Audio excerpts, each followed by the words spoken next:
All right, we ready? Here you go. All right, call the meeting to order, and we'll stand for the Pledge of Allegiance, please.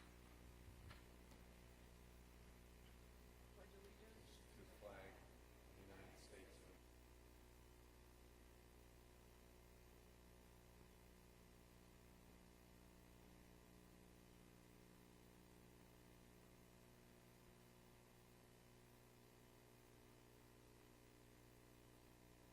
Can we have a motion to approve the agenda?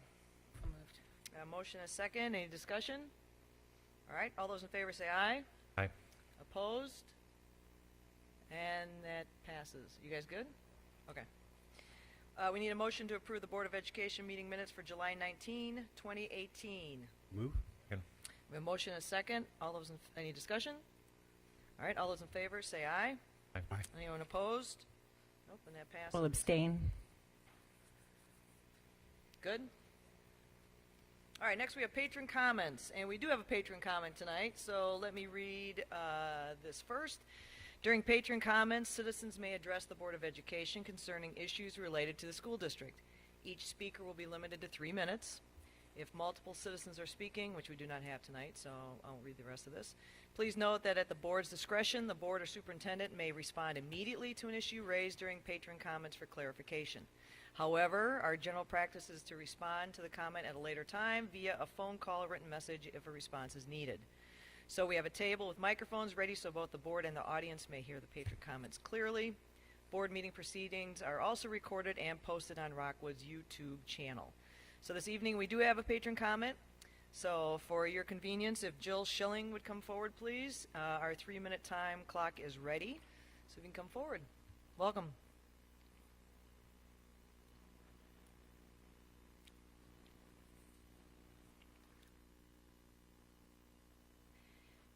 Jill Schilling, I'm a resident of Baldwin. In New York, a 16-year-old high school football player has died of heat stroke on synthetic turf. The heat index was 80 to 83. In Indiana, a 14-year-old high school football player dies of heat stroke. No pad, no contact practice on synthetic turf. The heat index was 88. Connecticut coach under fire because 16 high school football players burned their hands after crawling on hot astroturf during practice. They required first aid after the drill. Field was measured at 130 degrees before noon. In Texas, it took less than 200 yards for a student to get second or third degree burns on his hands doing bear crawls on synthetic turf. Texas synthetic turf can get to over 160. Mom took him out of school because of severe pain. Doctor says no football practice for at least a week. He was bullied because his mom spoke up and threatened by varsity football players not to come back to school. Liability issues. Attorneys look at injury and liability this way. Did the school have a duty to protect the child in a particular situation? Did the party contribute to injury through negligence? Duty to protect. The schools have a responsibility to anticipate potential and foreseeable dangers, take reasonable precautions to protect children from these dangers. Could the child's injury have been foreseen and prevented? Rockwood starts sports in a few days. I urge you to adopt the Burlington School District synthetic turf heat policy and begin enforcing it immediately. Post heat warning signs for the public. How many here have children that attend one of the Rockwood high schools right now or play at them? Dr. Knost, school board. Back in 2014-15, you understood before the synthetic turf was installed that it could reach dangerous temperatures because of the plastic turf fibers. Have you measured it in temperatures? Do you keep kids off when it's too hot? What is too hot? Challenge for you. On any clear sunny day during football practice, go sit at least 30 minutes in the center of the field. Keep your suit and tie on. Run drills with the team. Do bear crawls. You need to experience the synthetic turf fields that you bought. Put that on Twitter. Burlington's synthetic turf heat policy shuts synthetic turf down at 100 degrees or 120 and moves to real grass, depending on the scenario. Were kids on Rockwood fields at dangerous temps? Let's see. 125 very young kids around 6 years old and older kids playing, 137, 128, 140 high school players playing, 136 young kids playing, 120, 114, 122, 131, 139, 145, 146, 142 high schoolers playing, 132 high schoolers playing, 146 high schoolers playing, 11 out of 14 times harder than asphalt.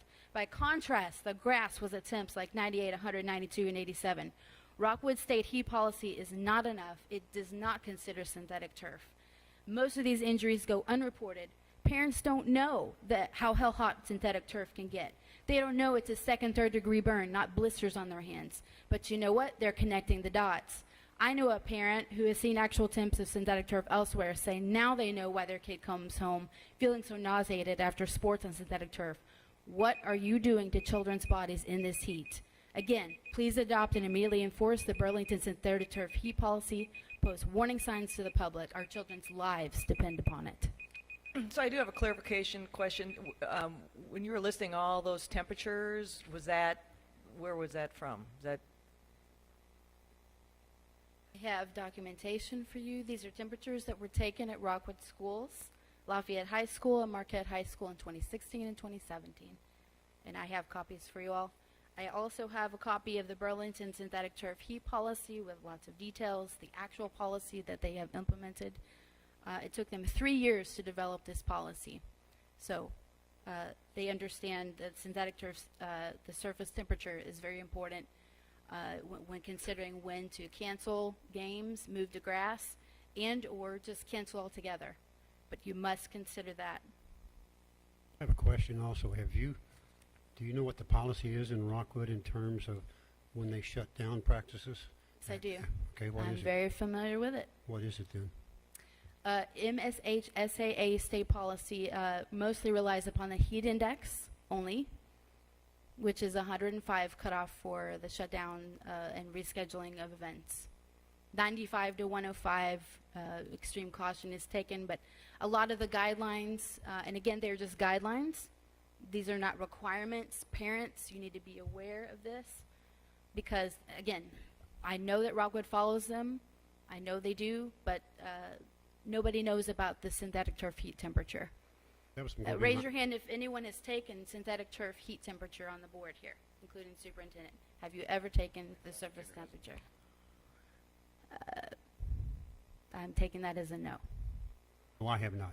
Now, the other question was, have you observed any practices where they've been in violation? Rockwood schools, violation of what you just quoted. Have you observed any practices? I have observed what is known in the scientific community. No, I didn't ask that. No, I asked the policy. You quoted the policy. Do you know of any times that any Rockwood schools have violated that policy, to your knowledge? I'm not aware of the current policy, MSHSAA, no. You just read off a policy to us, 105, 95 temperature. That's the current Rockwood policy. I'm telling you that's not enough. I'm asking you to But adopt the I'm asking- Burlington synthetic turf heat policy. Have you witnessed or heard of any violations of that? To your knowledge, is Rockwood complying with that rule? Are there I some believe violations? so, and I've spoken with some of the people in charge of that, and I do believe that they're following that. And I want to make a comment about those heat stroke deaths. There's plenty more across the country if you want to list. And I want to make clear that heat stroke can happen even on grass fields. And these coaches out there, they're doing what they're supposed to be doing. These are not coaches that are saying, hey, we need to practice and keep going here. You know, they're following proper protocols. Like the one I mentioned in Indiana, that was a no pad, no contact practice. They've got plenty of water breaks. They're doing what they should be doing according to their own guidelines.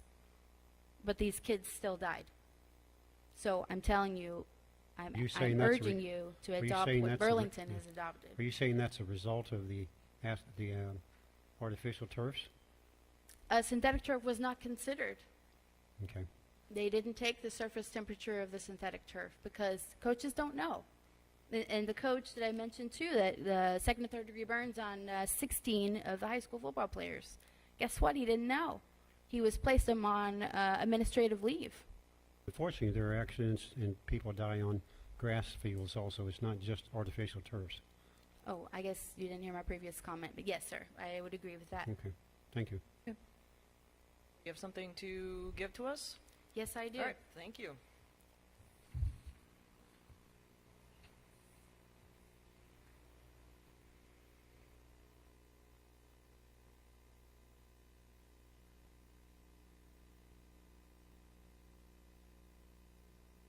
All right, next we have Superintendent Board comments. So, Dr. Knost. Good evening. Good evening. Good to see everyone. Yes, a few positive comments to share. Rockwood administrators continue to prepare for the new school year. Teachers new to the district began today. And we were here with regular teacher orientation is scheduled for August 8th. First day of school for students is August 14th. I was happy to lead the Rockwood Administrative Conference on July 20th. It was time for Rockwood principals and administrators to reflect and learn. I encouraged our Rockwood leaders to make a commitment to be champions for our kids. When students have positive relationships in school, they are more successful, and I believe when students feel valued, they are much more apt to be successful and fall in love with life and thrive in our world. So we've had just great conferences on the return, great administrative retreat. We had 96 new teachers today. I think Natasha got me the number was. Well, there were other counts. There was some counts. Like everybody was over 100, but teacher-wise, I think it was 96. I tweeted that. But just a great day, and it's always fun to see so many teachers that are just out of university, and teachers excited to be in Rockwood from other districts, and just really great feedback. So really excited. Gives us a lot of motivation for the first day of school. It's coming in a couple weeks. A few other things. LaSalle Middle School social worker Debbie Gegg has been chosen as the Missouri School Social Worker of the Year, and that honor comes from the School Social Workers Association of Missouri. Debbie does a great job, and she feels that connecting students with necessary resources is what they are here to do, and they do a wonderful job at exactly that. So congratulations to Debbie. And with Shelley sitting over there, I want everyone to know that Rockwood is taking the first steps to launch the district's new learning management system. Thanks to Shelley's leadership in learning support services, this new focus of online learning will make many opportunities available to students and teachers. Learning management systems contain curriculum, assessments, and professional learning. The content often includes online and blended courses. Through the curriculum writing process, educators build coursework that includes options for content such as videos, possible lessons and activities. And students also benefit. They will continue to receive instruction as part of the classroom experience, and now with the learning management system, they'll also receive online learning opportunities to expand their knowledge. And now that Rockwood offers one-to-one computers for students, grades 6 through 12, blended online learning is now a top priority. Exciting to see this as we try to continue to innovate and give our kids more out-of-the-box opportunities to learn, and to see these things just continue to grow. So thank you for your leadership, Shelley. We appreciate that. Also, one announcement tonight. We don't have him here with us, but anytime we do an administrative hire, if the board hires somebody in closed session, I always like to come out and announce it in an open session. So, at the August 2nd Rockwood School District Board meeting, Mr. Jonathan Sumner was approved as the Interim Activities Director for Lafayette High School. Mr. Sumner is currently a social studies teacher at Lafayette, as well as an avid leader and mentor in athletics and school activities. This year, he completed his 7th year as the head wrestling coach after serving 3 years as the assistant varsity coach.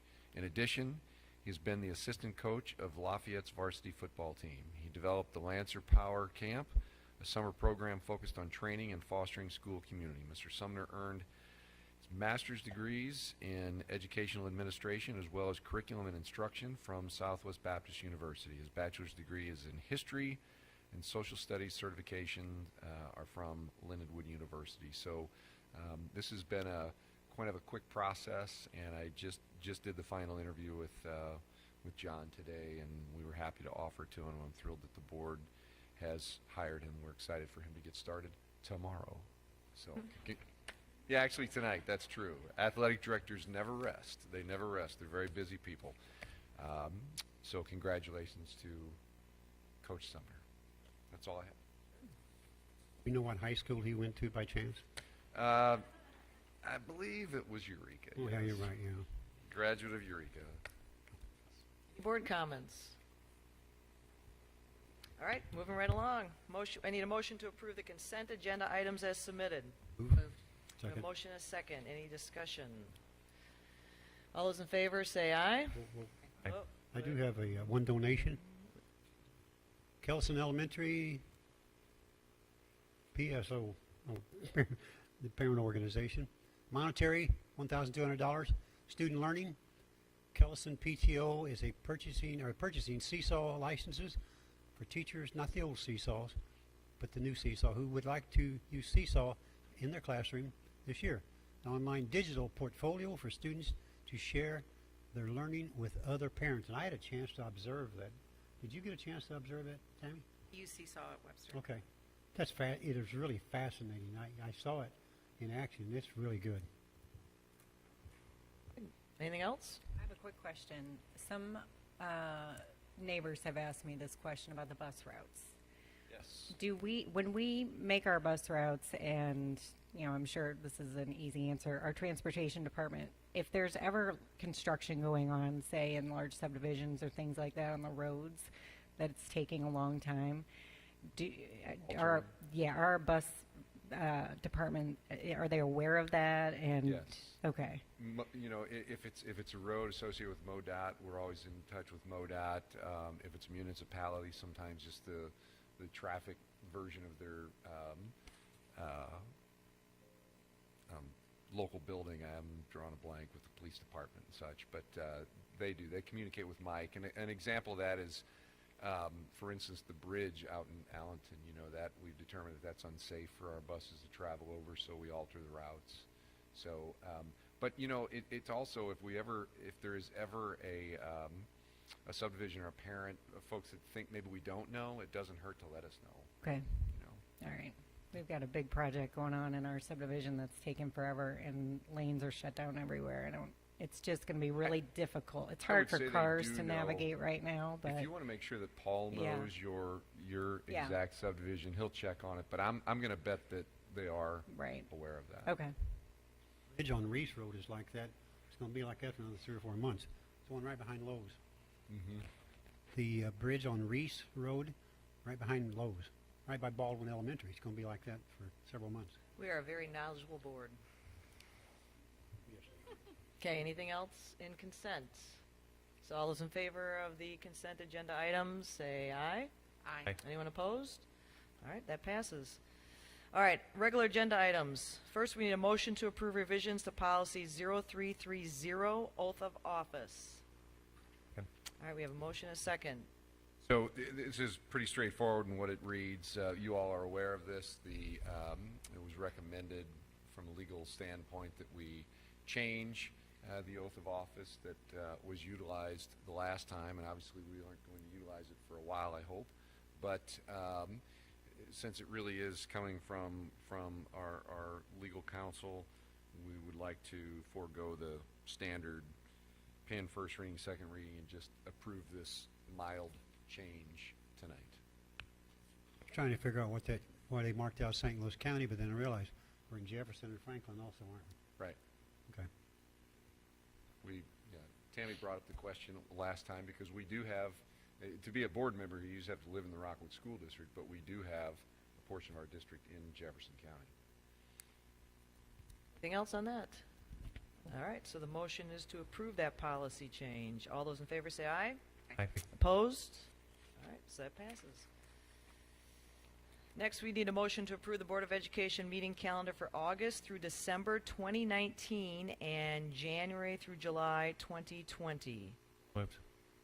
I have a motion and a second. Do we have discussion on this, or are we just looking at these dates? Janet? We can discuss if you would like. They're mostly following the first and third Thursday rule, which is our policy, except for a couple of months that, if you look at September, I moved the third Thursday to the fourth because we keep doing that every year because of the tax hearings. So I just put them together, and that ends up being on the fourth Thursday that month. Then in January, we are down to the one meeting that we end up usually having because of staff being out over the holiday break to be prepared for a meeting coming right back out. So that one's on the 16th. Then spring break, if you see on March, again, the third Thursday is the 19th, and that's spring break week that year. And prior years, we've tried to do it that Thursday before that, the 12th, but we end up moving it always a week ahead because everybody's leaving for vacation. So I put it on the 5th this year. And then if you look in May, the third Thursday falls on a graduation night. So we bumped that to the 28th and pushed the June meetings to the second and fourth Thursdays. And then June of 2020, there's 5 Thursdays that year. And so it could go either the 16th or the 23rd. So, or July. Sorry about that. I know I'm saying this for my own good. Janet always has to kind of remind me. We have to remember this is not next year, but the year after. And you just caught up when you're looking at spring. You start thinking next year, and no, we're talking about 2020. So, a lot of what Janet and I discussed, as she has said, is based on what your practice has been, and based on some of the things that we've already altered a few years. So I think it's a really good shell, and it's a long ways off. So you could potentially have a few different board members when this is, actually the time is here. So there's always a potential for change. It's nice to look at it up front. I think we've really considered those things that we've wrestled with in the past few years. Those are kind of addressed on there. So if there's, of course, if there's something glaring that you think we ought to consider differently, then let us know, and we can change it right now and approve it accordingly. Or Yeah, and I did check it against the calendar of different holidays too for different religions to make sure that none of the dates are falling on anything major, because we've had that happen in the past as well. So It offers that consistency that we can depend on, and the community can also depend on where we're going to be and what's going to happen.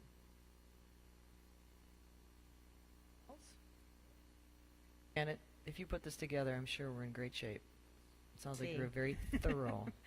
I've learned. All right, so the motion is to approve that Board of Education meeting calendar. All those in favor say aye. Aye. Anyone opposed? All right, that passes. Next is 8.03, bond issue purchases and related contracts, $7,500 to $150,000. And here comes Bob Deneau. So I need that motion, please. Oh, move. A motion is second. I know that didn't sound right, but hello. This is for furniture and storage for the innovation rooms at Fairway Elementary and Blevins. These were 2 of the 3 rooms that had the summer construction, which is actually finishing tomorrow. You get to walk in those completed rooms for the first time on hopefully Monday. I'll be able to get in there. So this is similar furnishings that we put in the other rooms just for these 2 schools. Any more schools you have to do? So Wild Horse was also over the summer. They elected to wait till the room was done so they could see it before making furniture choices. So we're actually meeting next week. We still have Ellisville, Baldwin, and then Geggy. We are waiting till construction is complete over there. And then obviously Eureka Elementary will not do anything till we get into the new building. Was over at Utah yesterday. It looks great in there. Yes, I've heard. I have not made my way over there Yeah. yet, but hopefully soon. Looks awesome. Anything else? All right, so the motion is to approve those bond issue purchases between $7,500 and $150,000. All those in favor say aye. Aye. Anyone opposed? All right, that passes. Thank you. This is a speed meeting. 8.04, proposed agenda for the August 16, 2018 Board of Education meeting. So if we could pull that up, please.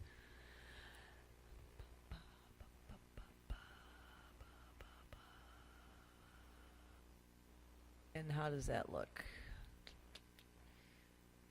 Procurement cards, update. Looks good. Any questions or anything about that? 6. Yes. All right, so we're good with that? Okay. And 9.01, future agenda presentations and events to attend. August 7th is Vic Award Night, St. Louis University, 6 to 8 p.m., and the first day of school is August 14th. I also put a calendar out there of different events that some of the schools have been putting out there now on your board calendar. So there'll probably start being a lot more. I don't know if you guys are checking that calendar, but every day they're sticking a lot of stuff out there. The secretaries are really getting on it. So I'll try to keep printing those out for the meetings as they come about. And are you also going to do something a first day of school for us to get around? Have we done that in the past? We've done that in the past, but. Well, we kind of stopped that there was like, a few years back, there was kind of coordinated efforts so people weren't going to the same places. But I think we have so much visibility now, and my team is always out. It's really just, go where it works for you. And I'm going to hit every single school in the first 2 days. So I think last year actually took me to a third day to do it because you tend to talk a little bit. I don't talk. People talk to me. So I just don't. I think that was the purpose for organizing, to try to hit everything. All right. But I think everything gets hit. I would just suggest to everybody, thank you for doing it, by the way. I think people love to see you. And The schools appreciate it, though. oh, they do. Oh, yeah. They really do. And just go where it works for you. And thank you for doing that. All right, good. Any other events? Oh, We yes. also talk about who is planning on going to the MSBA conference to cover the presentation. I need to give them names by August 10th. Better not just be me, myself, and I. Who else is going besides me? Is it really? We have to have. We have to have the names by August. Yeah, but we have to at least want two. 2, no so more than 3. doing the presentation. So who is out for sure? I'm out. You're out. I don't know. Yeah, you're I'm out. working on it. September 27th, 28th. It was a no. 29. Matt said he was not able to go, so I right now have rooms for Randy, Jamie, Lynn, and Laura Lee. I'm going to have to decide on August 9th when I figure out my kids' schedules. Now, here's what I would suggest, because That's the I day. think this is kind of goofy how they're doing it. That's not on video, I'm sorry. But, no, I'm serious. They could at least give us a day. So why don't you put down, right? Put down Lynn and me and Jamie. And if we show up and there's 2 of us, there's 2 of us. If we show up there's 1 of us for some reason, then there's 1 of us. So put down us 3. Okay. And if I have to carry the ship, I'll carry the ship. I will be there whenever the presentation is. I'm not sure I will be there for all 3 Oh. days. Yeah. I'm gonna be Yeah, out of the I may not be the full Right. The 4 days or presentation whatever it is, just too. 1 day Yeah. for Right. 25 So put minutes. our 3 names down. so Is everybody good with that? right When did, Remember, Janet, when did they say we would know when that is scheduled? after August 10th. Yeah. That's all they will That's the say. problem. So I mean, I called yeah. there even, and she and said, keep in mind, we have a board meeting that Thursday, so Right. and I'm planning on being there on Friday. I may actually head straight down after the board meeting because I have a very early meeting down there on Friday morning. But then I have to be back Friday evening, so I'm hoping it lands on Friday so I can be. Okay, we'll put our 3 names down, and Okay. then whatever happens, we at least have those 3 names down. my concern. I'm out of the country until the 25th. I'm out of the country until the 25th. August No, of September. of September. So- Okay. Okay.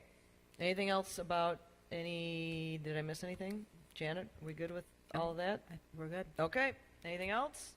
All right. Yeah, well, I do. Oh, For Laura Lee's relative, she's usually not this good. She did a good job tonight. I'd like to give a shout out to my family. Thank you for coming. Yes. All right, let's adjourn the meeting. Did they have a choice?